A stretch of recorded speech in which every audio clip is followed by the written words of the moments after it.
अस्सलामुअलैकुम, आप देख रहे हैं के न्यूज HD। मैं हूं हारिस अली शाह गिलानी। चलते हैं आज की अहम खबरों की तरफ। रुक करेंगे नूर शाह का, जहां से रिपोर्ट कर रहे हैं हमारे नुमाइंदे जहीर अब्बास। चौधरी जिशान हबीब सिंधु रहनुमा मुस्लिम लीग पंजाब की क़यादत में ओहदेदारान ने अजीमुशान पुरजोश रैली निकाली और रैली मुस्लिम लीग हाउस में चौधरी सरवर गवर्नर पंजाब को भरपूर इस्तकबाल करने के लिए साहिवाल के कारकुनान मुस्लिम लीग हाउस पहुंचे।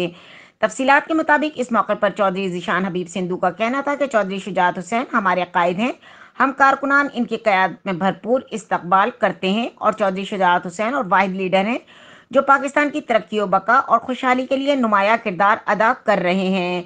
सीनियर रहनुमा पाकिस्तान मुस्लिम लीग चौधरी शाफे हुसैन नौजवान लीडर हैं। इंशाअल्लाह हम इनकी क़यादत में इनके तमाम उम्मीदों पर पूरा उतरने की कोशिश करेंगे और दिलजमई से, इंसाफ और लगन से इस मुल्क की तरक्की और बका के लिए काम करेंगे और मुस्लिम लीग का नाम रोशन करेंगे। हम दिन रात मेहनत, खुलूस और दिल और खुलूस की नीयत से इस मुल्क की माशी हालत को बेहतर बनाने के लिए काम करेंगे और इस मुल्क का नाम रोशन करेंगे।